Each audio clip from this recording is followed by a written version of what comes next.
Bonjour, c'est François Quérel, je suis directeur de la rédaction de The Media Leader et je vais vous raconter l'actu des médias de la semaine en 10 minutes chrono. À suivre dans un instant un zoom sur Vivatech, le grand rendez-vous de la tech qui aura lieu dès le 22 mai à Paris. Son patron, François Bitouzet, est l'invité de la semaine dans un instant. Avant de démarrer, notre partenaire, Bonial, une entreprise de médias et de technologie pour le commerce et la distribution. Bonial valorise les offres des magasins sur le digital. Des millions de consommateurs préparent ainsi leurs achats avec Bonial.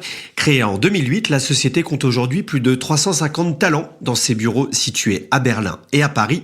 Pour en savoir plus, rendez-vous sur le site corporate.bonial.com. L'actualité de la semaine marquée par les bons résultats financiers de Vivendi. Le groupe de Vincent Bolloré a bénéficié de l'intégration du groupe Lagardère dans ses comptes au premier trimestre, mais aussi de la bonne dynamique de Canal+ et d'Havas. Le groupe de médias dit toujours œuvrer sur son projet de scission en 4 entités. C'est ce que nous rappelle BFM Business. The Media Leader publie d'ailleurs la cartographie des futures entités avec un pôle autour de Canal+, un autre avec Havas, un véhicule de participation divers et enfin un pôle avec le Travel Retail, Lagardère et Prisma Media. D'ailleurs, le groupe de presse et digital voit ses revenus légèrement progresser au premier trimestre de 0,7%, mais poursuit son développement avec des lancements tout azimut en 2023, une dizaine de marques dont Harper Bazaar, des rachats comme Côté Maison ou Milk, et plus récemment The Good Life et Ideat. Une stratégie claire, a expliqué Pascal Sequet, la directrice générale de Prisma Media, au micro de Céline Baïdarcourt cette semaine sur France Info. On est aujourd'hui déjà leader bimédia en France. On a une ambition, c'est devenir le champion européen des marques médias désirables.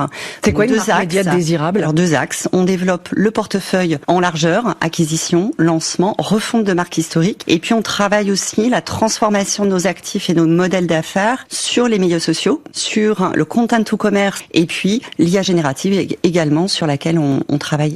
Et Vivendi qui a décidément fait l'actualité avec le retrait d'Arnaud Lagardère, le PDG du groupe à son nom. Il a été mis en examen avec une mesure provisoire d'interdiction de gérer. Il est soupçonné d'avoir puisé dans les comptes de ses sociétés pour financer son train de vie et ses dépenses personnelles pendant plusieurs années. C'est ce qu'écrit Le Figaro.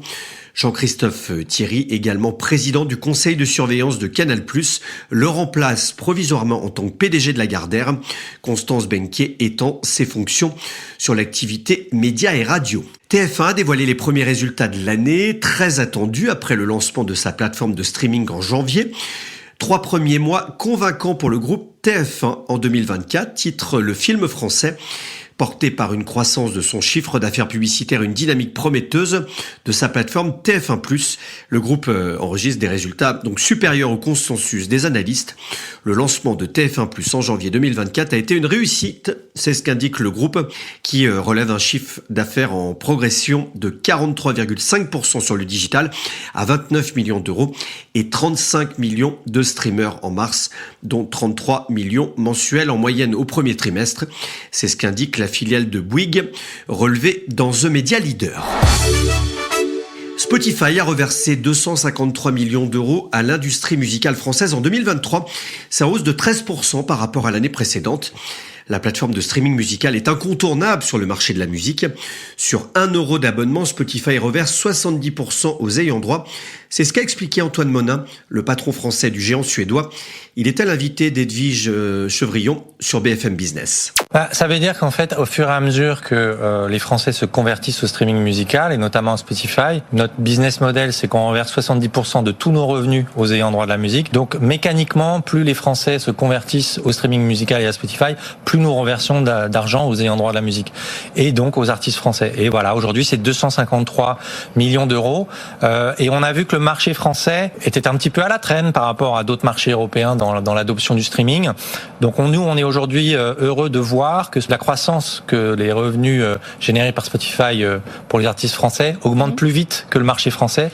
Donc Spotify permet en fait de dynamiser et d'accélérer l'adoption du streaming en France. Paris 2024, la presse écrite s'organise pour une couverture à enjeu. Le Monde nous raconte comment les différents journaux mettent en avant leurs dispositifs éditoriaux afin de couvrir l'événement sportif historique aux retombées publicitaires potentiellement fortes.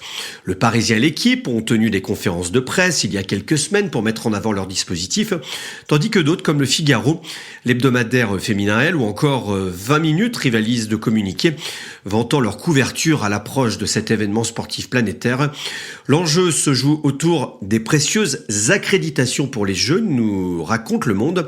L'AFP en aura 200, l'équipe 43, le Parisien 28, Le Monde 17 et le Figaro 10. Et puis notez que The Media Leader proposera la newsletter des Jeux dès le 25 juillet autour de l'actualité du marché pub et des marques pendant l'événement. Notez également cet événement que nous organisons, The Future of Sport Media, le 21 mai prochain, ce sera le matin, une série de conférences qui aura lieu à l'auditorium des écoles parisiens. Plus d'infos sur le programme et s'inscrire sur adwantedevents.fr. Vivatech, le grand rendez-vous annuel de la tech, revient cette année du 22 au 25 mai. C'est un petit peu plus tôt que les années précédentes en raison des JO. Et c'est en partenariat notamment avec The Media Leader. Au cœur de cette édition, l'intelligence artificielle et la sustainability occuperont donc les discussions sur scène et sur les stands. De grands noms sont ainsi annoncés comme John Kerry, Linda Yaccarino, la nouvelle patronne de X Twitter, ou encore Robin Lee, le patron de Beidou. Et cette année, c'est le Japon qui est mis à l'honneur. François Bitouzel, directeur général de Vivatech, dévoile les coulisses de l'événement au micro de Vincent Tobel. Ce qui ne change pas, c'est que c'est le rendez-vous incontournable de la tech, du digital et des startups en France, en Europe et dans le monde. Et ce qui va changer, c'est que on a décidé finalement de mettre la barre encore plus haut sur un certain nombre d'items. On est à un moment assez stratégique aujourd'hui dans la tech et dans le digital, vraiment avec l'intelligence artificielle qui rebat les cartes.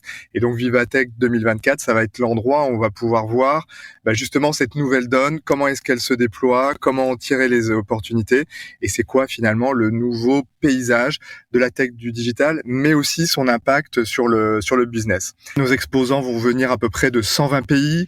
Il y aura 40 pays qui vont être représentés avec des stands. Ça va être l'expo universelle de la tech, donc encore plus international. Et puis surtout, c'est une très belle occasion de faire du business entre des startups, des porteurs de solutions tech, et puis des grands décideurs économiques. Et la troisième chose qui va aussi changer, qu'on a encore accentué, c'est vous donner le coup d'avance. Donc on va beaucoup parler de tout ce qui concerne l'intelligence artificielle, et vraiment notre sujet, c'est pas la théorie de se dire qu'est-ce qui va se passer dans 20 ans, non, c'est 12 mois, 18 mois, qu'est-ce qui est disruptif, qu'est-ce qui est crucial que vous devez avoir en tête pour pas passer à côté d'une révolution majeure. Et ça se présentera comment, ça, le coup d'avance? Alors le coup d'avance, c'est à la fois des très belles conférences. On a, vous savez, on a 4 stages, on a des très beaux. L'année dernière, on avait Elon Musk. Voilà, cette année sur l'intelligence artificielle, on aura Yann Lequin, Swami Siwanabi de Amazon, évidemment Arthur Mensch, Dario Almodé d'Anthropic, etc. Donc eux, ils vont être là pour décrypter ce qu'est l'AI aujourd'hui, et on va les mettre à chaque fois avec des grands speakers corporate. Donc par exemple, si on s'intéresse à tout ce qui va être marketing, eh bien discussion avec par exemple Asmita Dubé qui est la CMO de L'Oréal, ou Aude Gandon qui est la CMO de Nestlé. Si on intéresse à qu'est-ce que l'AI va changer dans l'automobile, eh bien discussion avec un pro de l'AI et Luca Di Meo. Donc vraiment, on est appliqué, on est dans le concret, on n'est pas dans les fantasmes. Donc ça, c'est ce qui va se passer sur scène. Et puis après, eh bien, écoutez, chacun de nos 3600 exposants, ils viennent avec des innovations. Il y a à peu près 37% des innovations qui vont concerner l'intelligence artificielle. Et puis notre deuxième gros sujet, ça va être la sustainability, parce que c'est bien de faire plus de business, de plus de développement avec l'intelligence artificielle, mais si on n'a plus de planète sur laquelle le faire, ça va être un petit peu ennuyeux. Donc on va vraiment regarder des solutions très game changer, de façon à montrer que oui, la tech peut faire des choses, oui, la tech peut contribuer à nous permettre de relever des grands défis environnementaux, sociétaux et aussi individuels, et que la tech aussi sait réfléchir sur elle-même, parce qu'elle fait partie des solutions, mais aussi on sait qu'elle fait partie des problèmes. Vous parliez de la venue d'Elon Musk l'année dernière. Est-ce qu'il y aura une autre figure de proue du secteur qui va venir faire une apparition peut-être surprise? Alors on a déjà des gens qu'on a annoncés. On a Mikitani, donc le patron de Rakuten. On a Robin Lee, le patron de Baidu, qui sera là aussi. On a Linda Yaccarino, la patronne de Twitter X. On a Eric Schmidt, Meredith Whittaker de Signal. Donc on a déjà du côté de la tech des gens absolument passionnants. Et puis vous pouvez nous faire confiance. Entre maintenant et le 22 mai, l'ouverture de Vivatech, on aura encore quelques belles surprises à vous annoncer. Le Japon est le pays de l'année cette année. Quelles seront les activations qu'on pourra découvrir lors de cette édition 2024 ? Alors déjà, vous allez avoir à Vivatech le meilleur, la crème de la crème de ce que le Japon peut offrir en termes de tech, de digital et de start-up. Une très belle délégation. Il y aura une 60aine de start-up. En plus, moi, je suis allé les rencontrer la semaine dernière. Elles n'ont qu'une envie, c'est de venir à Vivatech en Europe, de découvrir, de se connecter avec des gens passionnants sur tout ce qui va être climate tech, intelligence artificielle, le luxe, évidemment l'entertainment, la création et aussi la deep tech. De belles entreprises qui nous font tous rêver comme Mitsubishi, Hitachi, Fujitsu, qui vont venir aussi à la fois avec leur écosystème et avec des innovations. Et je peux vous dire qu'il va y avoir absolument des pépites. Et puis on va avoir un air de Japon qui va souffler sur Vivatech dans les conférences. On aura aussi une soirée dédiée au Japon. On va mettre la culture japonaise à l'honneur. On aura notamment un très très bel espace culture expérience que l'on fait en partenariat avec la Fnac, où bien évidemment la culture japonaise va être mise à l'honneur. Le samedi, on va faire un très gros focus sur le gaming et l'e-sport. Autant vous dire que le soleil levant a des choses à nous raconter et sera mis en avant. Bref, voilà, il y aura une Japanese Mania à Vivatech pendant 4 journées. Un mot du chiffre retail de la semaine, 71% des Français déclarent que les promotions leur donnent le sentiment de faire des bonnes affaires, 69% qu'elles leur permettent de réaliser des achats plaisir. Plus d'études à retrouver sur le site corporate.bonial.com et retrouvez le lien de cette étude dans la description de ce podcast.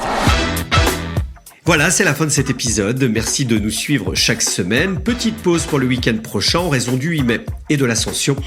On se retrouve le vendredi 17 mai à partir de 6h sur votre plateforme d'écoute préférée comme Spotify, Apple Podcast ou Amazon Music.